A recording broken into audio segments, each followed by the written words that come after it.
നമസ്തേ, ഉച്ചവാർത്തയിലേക്ക് സ്വാഗതം. എല്ലാ പ്രേക്ഷകർക്കും തിരുവോണ ദിനാശംസകൾ.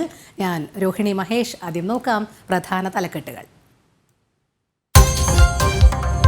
പൊന്നോണമായി തിരുവാതിരയാടും ആട്ടക്കാലം. ഓണം പൊന്നോണമായി ഉലകിയും ആവേശത്താളത്തിനോണം. നാടെങ്ങും തിരുവോണാവേശം. പൂക്കളമിട്ടും പുത്തനുടുപ്പിട്ടും മലയാളികൾ. വിഭവസമൃദ്ധ സദ്യയുടെ നിറവിൽ വീടുകൾ.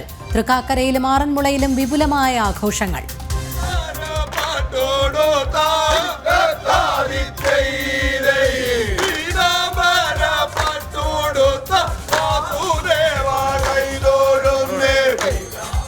ഓണാശംസകൾ നേർന്ന രാഷ്ട്രപതിയും പ്രധാനമന്ത്രിയും.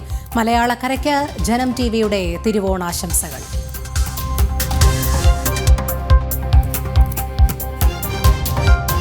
നാടകീയ നീക്കങ്ങളുമായി അരവിന്ദ് കെജ്രിവാൾ. ഡൽഹി മുഖ്യമന്ത്രി സ്ഥാനം രാജിവെക്കുമെന്ന പ്രഖ്യാപനം. വോട്ടർമാർ തീരുമാനിക്കാതെ ഇനി സ്ഥാനത്ത് ഇരിക്കില്ലെന്നും കെജ്രിവാൾ.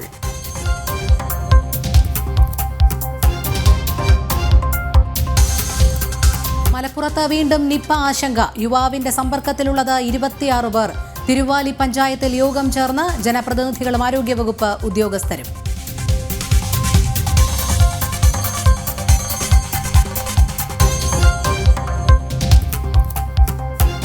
ഹൈന്ദവ ആചാരങ്ങളെ അവഹേളിച്ച് മത്സ്യമാംസ സമ്മാന കൂപ്പൺ പുറത്തിറക്കിയതിൽ ഖേദം പ്രകടിപ്പിച്ച് തൃശൂർ കൈപ്പറമ്പ് ദേവീകൃപ പൂരാഘോഷ കമ്മിറ്റി. തങ്ങളുടെ അറിവോടെയല്ല സംഭവം നടന്നതെന്ന് ക്ഷേത്ര കമ്മിറ്റി. നടപടി ജനം ടിവി വാർത്തയ്ക്കു പിന്നാലെ. ജനം ഇംപാക്ട്.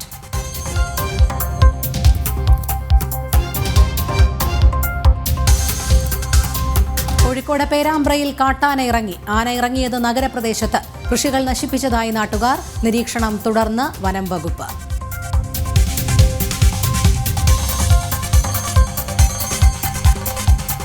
വീണ്ടും ISL ആരവം. കേരള ബ്ലാസ്റ്റേഴ്സ് ഇന്നിറങ്ങും. പഞ്ചാബ് FC നേരിടും. മത്സരം രാത്രി 7:30 മുതൽ കൊച്ചിയിൽ.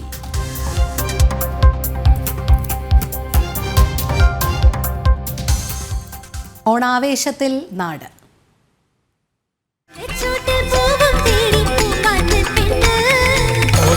പൊന്നോണമായി തിരുവാതിരയാടും ആട്ടക്കാലം. ഓണം പൊന്നോണമായി ഉലകിയും ആവേശത്താളത്തിനോണം. ഓണം പൊന്നോണമായി തിരുവാതിരയാടും ആട്ടക്കാലം. തിരുവോണ ദിനം ആഘോഷിച്ച ലോകമെമ്പാടുമുള്ള മലയാളികൾ. കാർഷികോത്സവം കൂടിയാണ് മലയാളക്കരയ്ക്ക് തിരുവോണാഘോഷം. ഓണക്കോടി ഉടുത്തും പൂക്കളമിട്ടും സദ്യവട്ടം ഒരുക്കിയും ഓണത്തപ്പനെ ആദരവോടെ വരവേൽക്കുകയാണ് ഓരോ മലയാളിയും. വയനാട് ഉരുൾപൊട്ടലേൽപ്പിച്ച മലയാളികൾക്ക് ഇത്തവണ അതിജീവനത്തിന്റെ ഓണം കൂടിയാണ്. ലളിതമായ രീതിയിൽ എന്നാൽ പൊലിമ കുറയാതെയുള്ള ആഘോഷങ്ങളാണ് പുരോഗമിക്കുന്നത്. പൊന്നോണമായി ഉലകിയും ആവേശത്താളത്തിനോണം.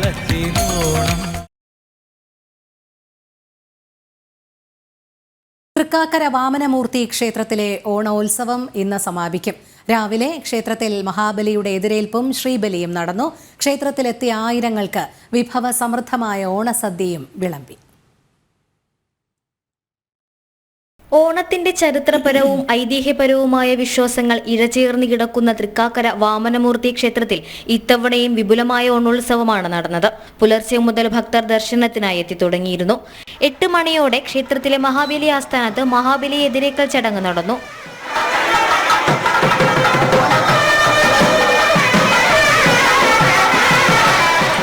തുടർന്ന് വാദ്യമേളങ്ങളുടെ അകമ്പടിയിൽ 9 ഗജവീരന്മാർ അണിനിരന്ന ശ്രീബലിയും തിരുമുറ്റത്ത് നടന്നു.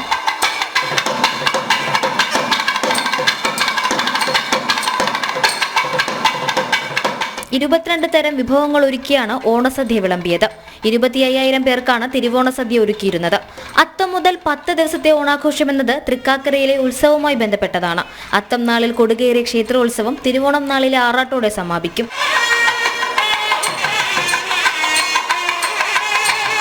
ജനം, കൊച്ചി. യുടെ നല്ലോണം ആഘോഷിച്ച പ്രവാസി മലയാളികൾ. പൂക്കളമൊരുക്കിയും തൂശനിലയിൽ സദ്യ കഴിച്ചും തനി നാടൻ ശൈലിയിലായിരുന്നു ഓണാഘോഷം. UAEയിൽ പൊതു അവധി ദിനത്തിൽ തന്നെ തിരുവോണമെത്തിയത് ആഘോഷങ്ങളുടെ പൊലിമ കൂട്ടി.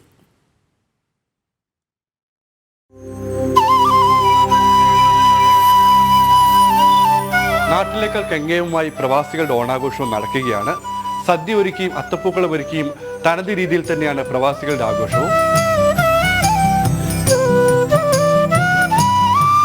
നാട്ടിലേതിനേക്കാൾ ഗംഭീരമായി ഓണം ആഘോഷിക്കുന്നത് പ്രവാസികളാണെന്ന് അക്ഷരാർത്ഥത്തിൽ ഓർമ്മിപ്പിക്കുന്നതായിരുന്നു ഈ വർഷവും ഗൾഫ് ഓണം. കുടുംബങ്ങളും സുഹൃത്തുക്കളും ഒന്നുചേർന്നായിരുന്നു പ്രവാസികളുടെ ആഘോഷം. മനസാകെ നിലാവ് മലയാള ചുണ്ടിൽ മലരോണപ്പാട്ട് തിരുവാവണിരാവ് മനസാകെ നിലാവ്. തിരുവോണമായിട്ട് ഞങ്ങൾ ഇവിടെ ഞങ്ങളുടെ ഫ്രണ്ട്സ് എല്ലാം കൂടി ഒരു ചെറിയൊരു ആഘോഷം പ്ലാൻ ചെയ്തിരിക്കുകയാണ് വീട്ടിൽ. അപ്പം അറിയാലോ നമ്മുടെ നാട്ടിലെയും ഇവിടെയും വെച്ച് നോക്കുമ്പോൾ ഏറ്റവും കൂടുതൽ ഓണം ആഘോഷിക്കുന്നത് നമ്മളുടെ ഈ പ്രവാസി ലോകത്താണ്. കാരണം ഇപ്പം മുതൽ ഇനി അടുത്തൊരു 6 മാസത്തേക്ക് നമുക്കിവിടെ ഓണാഘോഷം തന്നെ ആയിരിക്കും. വർണ്ണാഭമായി പൂക്കളിട്ടും കേരളത്തനിമയുടെ പുതുവസ്ത്രമണിഞ്ഞ് വാഴയിലെ സദ്യ ഉണ്ടും ഗൾഫിലെ പ്രവാസി മലയാളികളും ഓണം കെങ്കേമമാക്കി. വീടുകളിൽ നാടൻ രുചിയിൽ വിഭവസമൃദ്ധമായ സദ്യ ഒരുക്കി ഭൂരിഭാഗം പേരും.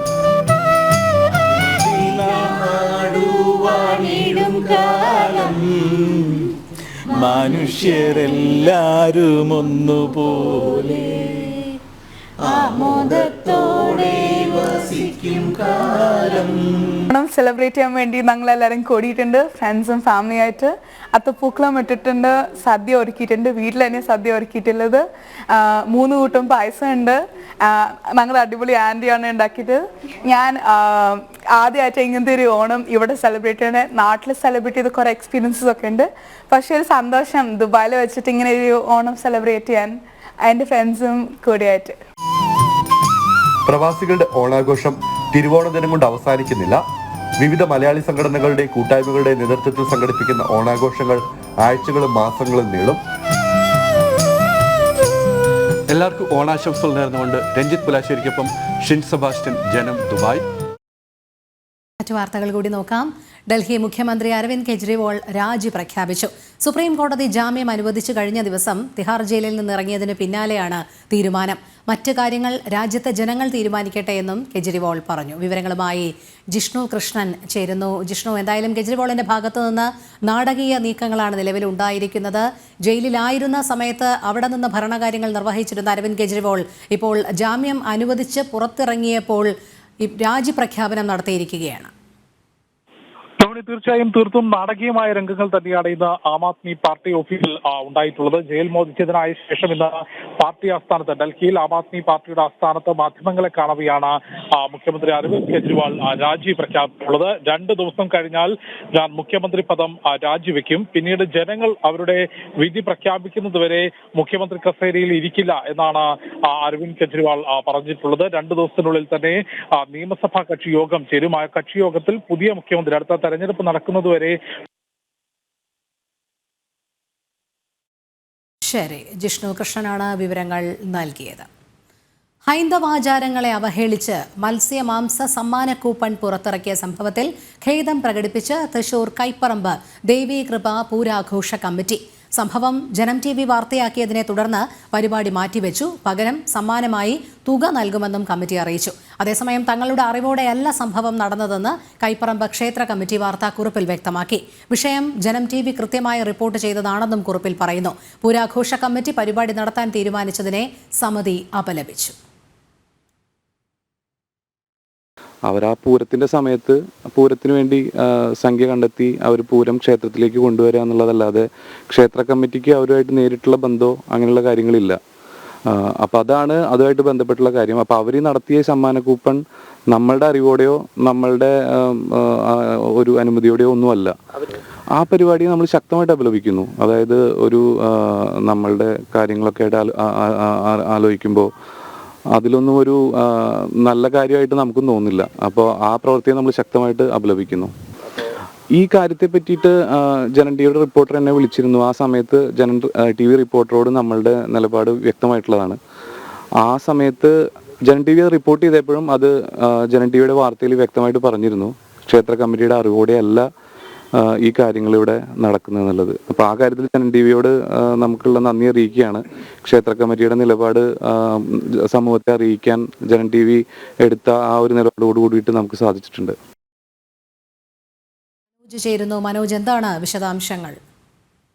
രോഹിണി, ഹൈന്ദവാചാരങ്ങളെ അവഹേളിച്ചുകൊണ്ടായിരുന്നു ഇത്തരത്തിൽ കൈപ്പറമ്പ് ദേവീകൃപ പൂരാഘോഷ കമ്മിറ്റി ഒരു പരിപാടി സംഘടിപ്പിച്ചിരുന്നത്. ഇതിൽ തന്നെ മത്സ്യമാംസാദികൾ ഈ സമ്മാന കൂപ്പൺ, ഓണനാളിൽ സമ്മാനമായി മത്സ്യമാംസാദികൾ നൽകുന്നു എന്നുള്ള ഒരു തീരുമാനമായിരുന്നു ഇവരെടുത്തിരുന്നത്. തുടർന്നാണ് ഈ ഒരു വിവരം അറിഞ്ഞതിനെ തുടർന്നാണ് ക്ഷേത്ര കമ്മിറ്റിയുമായി നമ്മൾ ബന്ധപ്പെട്ടത്. അതിനുശേഷം കൃത്യമായും ക്ഷേത്ര കമ്മിറ്റിയും വ്യക്തമാക്കിയിരുന്നു അവരുടെ അറിവോടുകൂടിയല്ല ഈ പ്രാദേശിക പൂരാഘോഷ കമ്മിറ്റിയാണ് ഇത്തരത്തിലൊരു പരിപാടി നടത്തുന്നതെന്ന്. എന്നാൽ ഈ ഒരു പരിപാടി, അതായത് അതിൽ പ്രത്യേക ഉദ്ദേശം വെച്ചുകൊണ്ട് ആണ്, അല്ലെങ്കിൽ ഇതിന് പിന്നിലൊരു ആസൂത്രണം നടക്കുന്നു എന്നുള്ള കാര്യമൊക്കെ തന്നെയായിരുന്നു അന്ന് ജനൻ ടി വി പുറത്തുവിട്ടത്. അതിനുശേഷമാണ് ഇത്തരത്തിലൊരു തീരുമാനത്തിലേക്ക് ഈ പൂരാഘോഷ കമ്മിറ്റി മാറിയിരിക്കുന്നത്, ഖേദം പ്രകടിപ്പിച്ചിരിക്കുന്നത്. എന്തായാലും ഇതിൽ അവർ പുറത്തിറക്കിയിട്ടുള്ള ആ ഒരു പോസ്റ്റർ തന്നെ നമുക്ക് കാണുവാൻ സാധിക്കും. ഈ സെപ്റ്റംബർ 16 തീരുമാനിച്ചിരുന്ന സമ്മാന കൂപ്പണിൽ ഈ ഏതെങ്കിലും മതവിശ്വാസികൾക്കോ അല്ലെങ്കിൽ മറ്റ് രാഷ്ട്രീയപരമായിട്ടോ എന്തെങ്കിലും വിഷമമുണ്ടെങ്കിൽ ഞങ്ങൾ ഖേദം പ്രകടിപ്പിക്കുന്നു, അതിനാൽ ഞങ്ങൾ ആ സമ്മാനങ്ങൾക്ക് പകരം നിശ്ചിത തുക നൽകുന്നതാണ് എന്നുള്ള കാര്യം. എന്തായാലും ഇത്തരത്തിലൊരു പരിപാടി ആസൂത്രണം ചെയ്തു. എന്നാൽ അത് പിന്നീട് വലിയ തരത്തിലുള്ള ഒരു പ്രതിഷേധത്തെ തുടർന്ന്, അതായത് ഹൈന്ദവ സംഘടനകളുടെ അടക്കം ഇതിൽ പ്രതിഷേധവുമായി രംഗത്ത് വന്നിരുന്നു. പിന്നീടാണ് ഇത്തരത്തിലൊരു തീരുമാനത്തിലേക്ക് അവർ മാറിയിട്ടുള്ളത്. ജനൻ ടി വി അത് കൃത്യമായും തന്നെ വാർത്ത പുറത്ത് വിട്ടത് കൊണ്ട് തന്നെയാണ് ഇത്തരത്തിലൊരു നിലപാട് സ്വീകരിക്കേണ്ടി വന്നതെന്ന് നമുക്ക് മനസ്സിലാക്കാൻ സാധിക്കും. അതോടൊപ്പം തന്നെ ക്ഷേത്ര കമ്മിറ്റിയും ഇക്കാര്യം കൃത്യമായും വ്യക്തമാക്കിയിരുന്നു, ഈ ഒരു സംഭവത്തെ അപലപിച്ചിട്ടുണ്ട്.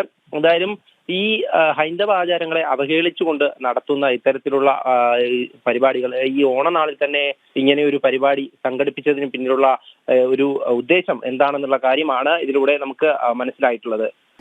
ഓണത്തിന് എല്ലായിടത്തും പൂക്കളം ഒരുക്കുന്നതാണ് പ്രധാനമെങ്കിൽ പാലക്കാട് മുറ്റത്ത് അരിമാവ് കൊണ്ട് കോലം വരച്ച് മണ്ണുകൊണ്ടുള്ള മാതേവരെ വെച്ച് 3 നേരം പൂജ ചെയ്യുന്നതാണ് പ്രധാനം.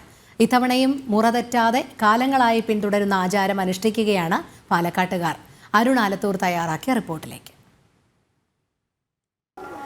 ലോകമെമ്പാടുമുള്ള മലയാളികൾ ഓണം ആഘോഷിക്കുമ്പോൾ പാലക്കാട്ടെ ഭവനങ്ങളിലും ഓണാഘോഷം പുരോഗമിക്കുകയാണ്.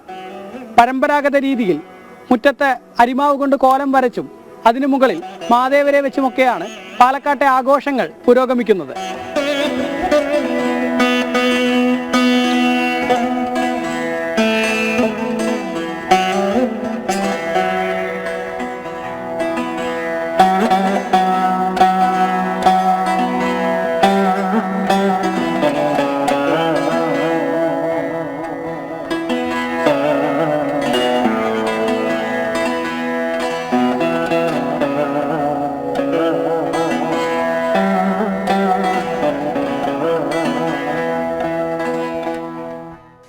ഇപ്പോൾ വീട്ടുമുറ്റത്തെ മാതേവരെ വെച്ച് ചടങ്ങുകൾ ആരംഭിച്ചിരിക്കുകയാണ്. വളരെ വ്യത്യസ്തമായ ഒരു ചടങ്ങുകളാണ് തോന്നുന്നത്. അതെ, പാലക്കാട് എന്ന് പറയുമ്പോൾ ഒരു വ്യത്യസ്തമായിട്ടുള്ള ചടങ്ങുകൾ തന്നെയാണ്. നമ്മൾ കളിമണ്ണ് കൊണ്ട് മാതേരെ തീർത്തിട്ട് അതിനുശേഷം ഉത്രാടം ദിവസം രാവിലെ അരിമാവ് കൊണ്ട് കോലം വരച്ച് മാതേരെ നമ്മൾ സ്വീകരിച്ചിരുത്തും. അങ്ങനെയാണ് നമ്മൾ ഓണത്തെ വരവേൽക്കുന്നത്. അതിനുശേഷം മാവേലിക്ക് 3 നേരം നമ്മൾ പ്രസാദത്തോടു കൂടിയിട്ടുള്ള പൂജയാണ് ചെയ്യാറുള്ളത്. ബ്രഹ്മ വിഷ്ണു മഹേശ്വരൻ എന്ന സങ്കല്പത്തോടുകൂടി, മഹാബലിയുടെ 3 പാദങ്ങൾ എന്ന സങ്കല്പത്തോടുകൂടിയാണ് പാലക്കാട്ടുകാർ മാവേലിയെ ഇത്തരത്തിലൊരു വ്യത്യസ്തമായിട്ടുള്ള ഒരു ചെയ്യാറുള്ളത്.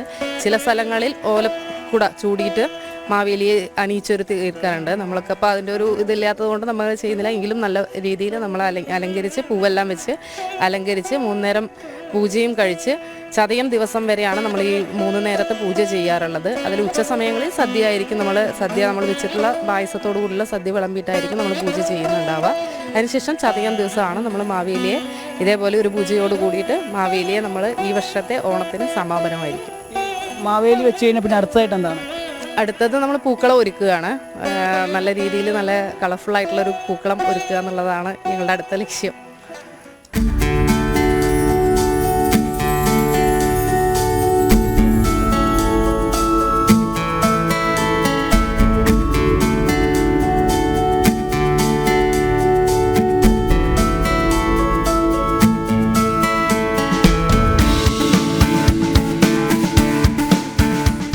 ഇപ്പോൾ ഒരു കളർഫുള്ളായ പൂക്കളം ഒരുങ്ങുകയാണ്. വലിയ ആവേശമാണോ ഈ പൂക്കളം ഒരുക്കൽ? പിന്നെ ഓണം പറഞ്ഞാൽ തന്നെ നമുക്ക് ഭയങ്കര ആവേശത്തോടെ ആഘോഷത്തോടെയൊക്കെ നമ്മൾ ചെയ്യുന്നതാണ്. കുട്ടികളായാലും ശരി എല്ലാവരും ഒരുപോലെ ആഘോഷിക്കുന്നതും. പിന്നെ ഈ പൂക്കളം ഒരുക്കുമ്പോൾ ഒരു വാശിയാണോ മറ്റുള്ള അപ്പുറത്തുള്ള വീട്ടിലേക്കാളൊക്കെ നന്നായി? തീർച്ചയായും നമുക്ക് അങ്ങനെ തന്നെയാണ്. കാരണം വേറൊരു ഭാഗത്ത് എങ്ങനെ ഇട്ടോ അതിനെക്കാട്ടിലും ഭയങ്കര ഭംഗിയിലിടണം, കുറേ പൂക്കൾ വേണം. പണ്ടത്തെ കാലത്ത് എങ്ങനെയാണെന്ന് വെച്ചിട്ടുണ്ടെങ്കിൽ നമ്മൾ പാടത്ത് കൂടിയും വരുമ്പത്ത് കൂടിയും അതിൽ കൂടെയൊക്കെ എത്തിച്ചാടി പൂക്കളൊക്കെ പറിച്ചു കൊണ്ടുവന്ന് വ്യത്യാസം എല്ലാം ശരിയാക്കി വെച്ച് രാവിലെ അങ്ങനെ ഇടാറാണ് ചെയ്യാറ്. ഇപ്പോഴും നമ്മൾ അതിന് ഒരു കുറവും ഇല്ല, അതേപോലെ തന്നെ നമ്മൾ ഇടുന്നുണ്ട്. വലിയ കളർഫുള്ളായിട്ടാണ് ഇട്ടുകൊണ്ടിരിക്കുന്നത്. ഭയങ്കര കളർഫുള്ളായിട്ടാണ് ഇന്ന് തിരുവോണം ദിവസമല്ല. അപ്പം അതിൻ്റെതായ ഒരു ഭയങ്കര ആകാംക്ഷയുടെ കുട്ടികളൊക്കെ കണ്ടില്ലേ, ഭയങ്കര ഇതിലാണ് ഇരിക്കുന്നത്. അപ്പം ഞങ്ങളിതാ നല്ല ഗംഭീരാക്കുന്നുണ്ട്.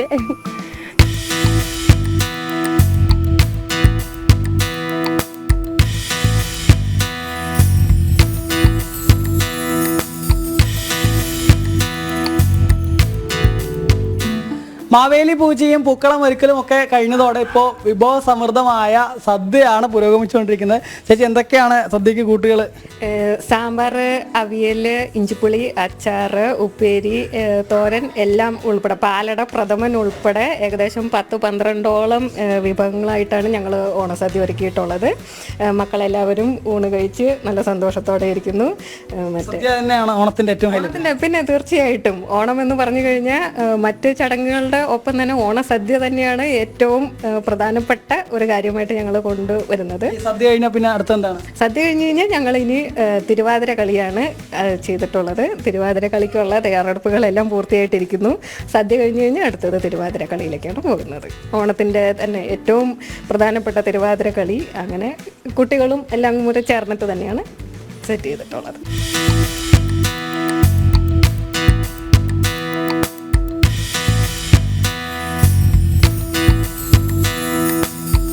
അപ്പോൾ ഇതൊക്കെയാണ് പാലക്കാട്ടെ ഓണവിശേഷങ്ങൾ. മറ്റിടങ്ങളിലൊക്കെ ചതയനാളിലാണ് ഓണാഘോഷം സമാപിക്കുക എങ്കിൽ പാലക്കാട് ആയില്യമകത്തിന് ഇതേപോലെ വീട്ടുമുറ്റത്ത് മാവേലി വെച്ചുകൊണ്ടാണ് ഓണാഘോഷങ്ങൾ സമാപിക്കുക. PR മനൂപിനൊപ്പം അരുൺ ആലത്തൂർ, ജനം, പാലക്കാട്. തിരുവോണനാളിൽ ഓണം ബമ്പറുമായി മാവേലി എത്തി. ഗുരുവായൂർ അമ്പലനടയിലാണ് മാവേലിയുടെ ലോട്ടറി വിൽപ്പന. ദർശനം കഴിഞ്ഞ് മാവേലിയെ കണ്ട് ലോട്ടറിയും എടുത്താണ് ഓരോരുത്തരുടെയും മടക്കം. M. മനോജ് തയ്യാറാക്കിയ റിപ്പോർട്ടിലേക്ക്.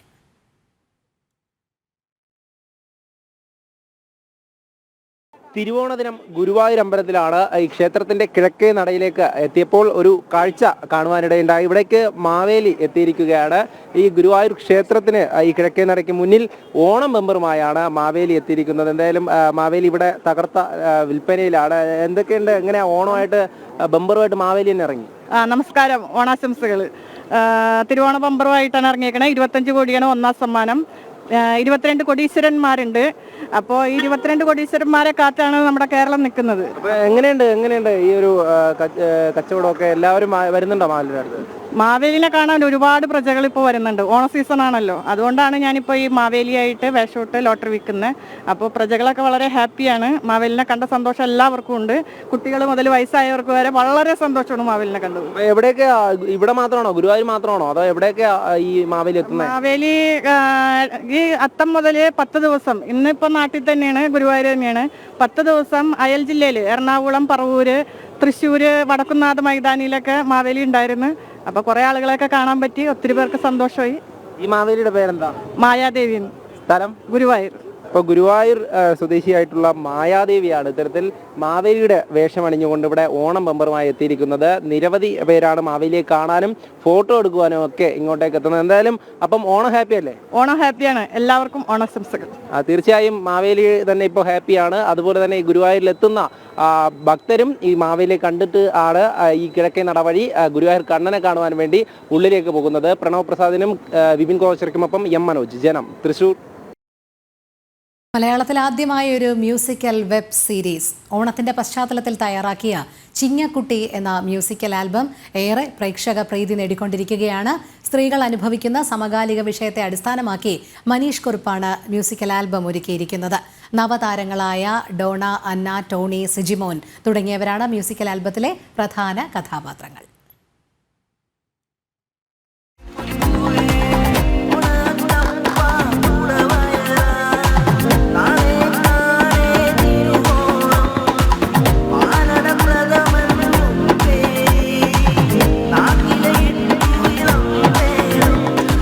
നമസ്കാരം, ഞാനാണ് മനീഷ് കുറുപ്പ്.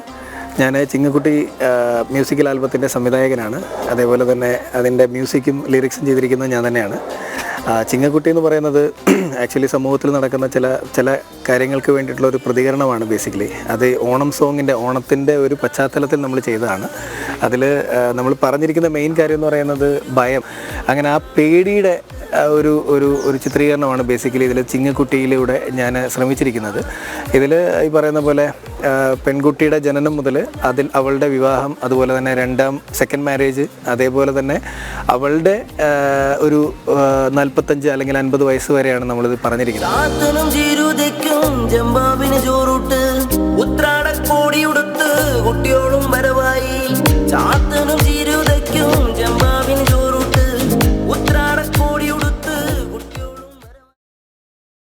ഇംഗ്ലണ്ടിലെ കെന്റ് ഹിന്ദു സമാജം ഓണം വിപുലമായ പരിപാടികളോടെ ആഘോഷിച്ചു. ഓണസദ്യ, ഓണപ്പൂക്കളം, മഹാബലി, തിരുവാതിര, മ്യൂസിക്, ഡാൻസ്, കുട്ടികളുടെ വിവിധ കലാപരിപാടികൾ എന്നിവ അരങ്ങേറി. സഞ്ജീവ് മേനോൻ, കൃഷ്ണകുമാർ, ഉണ്ണികൃഷ്ണൻ തുടങ്ങിയവർ നേതൃത്വം നൽകി. സംഘ കാര്യാലയങ്ങൾ സമാജ കേന്ദ്രമായി മാറണമെന്ന് RSS ദക്ഷിണ ക്ഷേത്രീയ സംഘചാലക് ഡോക്ടർ R വന്യരാജൻ. കരുനാഗപ്പള്ളിയിൽ നിർമ്മിച്ച കൊല്ലം ഗ്രാമജില്ലാ കാര്യാലയത്തിന്റെ സമർപ്പണ സമ്മേളനം ഉദ്ഘാടനം ചെയ്ത് സംസാരിക്കുകയായിരുന്നു അദ്ദേഹം. വരാനിരിക്കുന്ന 30 വർഷം ഭാരതത്തിൻ്റെതാണെന്നും നഷ്ടപ്പെട്ടതെല്ലാം വീണ്ടെടുക്കാനുള്ള സമയമാണിതെന്നും അദ്ദേഹം കൂട്ടിച്ചേർത്തു.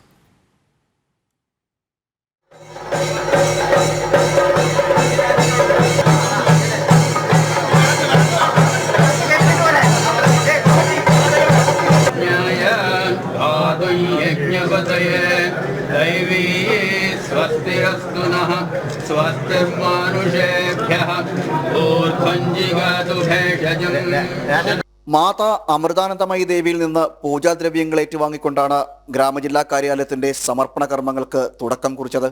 സ്വയം സേവകരുടെ ദീർഘനാളത്തെ സമർപ്പണത്തിന്റെ ഫലം കൂടിയാണ് ഇന്ന് സാധ്യമായത്. കൊല്ലം കരുനാഗപ്പള്ളി നിർമ്മിച്ച ഗ്രാമജില്ലാ കാര്യാലയത്തിന്റെ സമർപ്പണ സമ്മേളനം രാഷ്ട്രീയ സ്വയം സേവക സംഘം ദക്ഷിണ ക്ഷേത്രീയ സംഘചാലക് ഡോക്ടർ R വന്യരാജൻ ഉദ്ഘാടനം ചെയ്തു. വ്യക്തിഗത നിർമ്മാണമാണ് സംഘം വിഭാവനം ചെയ്യുന്നത്. ഇതിനായി കാര്യകർത്താക്കളുടെ കഠിനമായ തപസ്സിന് സമയമായെന്നും ഭാരതത്തിന് നഷ്ടമായതെല്ലാം തിരിച്ചുപിടിക്കുവാനുള്ള കാലമാണ് വരാൻ പോകുന്നതെന്നും അദ്ദേഹം പറഞ്ഞു. நம்ம ജില്ലാ സംഘചാലക് പറഞ്ഞത് 35 வருஷம் ஆச்சு. அப்படி இப்போ என்ன காலம் കേരളത്തിലെ அப்படின்னா അനുകൂലമായ കാലം. ഇത് സാധാരണമായിട്ട് വരില്ലേ? തപസ് തപസ് തപസ് സംഘ കാര്യകർത്തരുടെ ത്യാഗം அது எல்லாத்திலும் அதனால ஒரு அனுகூலമായ காலமாக இப்போ ஆயிருக்கு. எதெல்லாம் நமக்கு നഷ്ടമാച്ചോ അതെല്ലാം തിരിച്ച് എടുക്കുന്ന കാലം ഇത്. സമൂഹത്തിൽ ജാതിമത ഉച്ചനീചത്വങ്ങൾക്കതീതമായി എല്ലാ ജനവിഭാഗങ്ങൾക്കും ഒത്തുകൂടുവാനുള്ള സമ്പൂർണ്ണ സമാജത്തെയും ഓർമ്മിപ്പിക്കുന്ന ഹിന്ദു സമൂഹത്തിന്റെ സാമൂഹ്യ പരിവർത്തനത്തിന് ഉതകുന്ന കേന്ദ്രങ്ങളായി മാറാൻ കാര്യാലയങ്ങൾക്ക് കഴിയണമെന്ന് ക്ഷേത്രീയ കാര്യവാഹ് M രാധാകൃഷ്ണൻ പറഞ്ഞു. കൊല്ലം ഗ്രാമജില്ലാ സംഘചാലക് R മോഹനൻ അധ്യക്ഷത വഹിച്ച ചടങ്ങിൽ മാതാ അമൃതാനന്ദമയി മഠം സ്വാമി ദേവാമൃതാനന്ദപുരി, പ്രാന്ത കാര്യവാഹ് TV പ്രസാദ് ബാബു, കാര്യാലയ നിർമ്മാണ കമ്മിറ്റി ചെയർമാൻ R ബാഹുലയൻ തുടങ്ങി നിരവധി പേർ പങ്കെടുത്തു. ജനം, കൊല്ലം. ഉച്ചവാർത്ത പൂർണ്ണമാകുന്നു. എല്ലാ ജനം TV പ്രേക്ഷകർക്കും ഒരിക്കൽ കൂടി തിരുവോണാശംസകൾ. നമസ്തേ.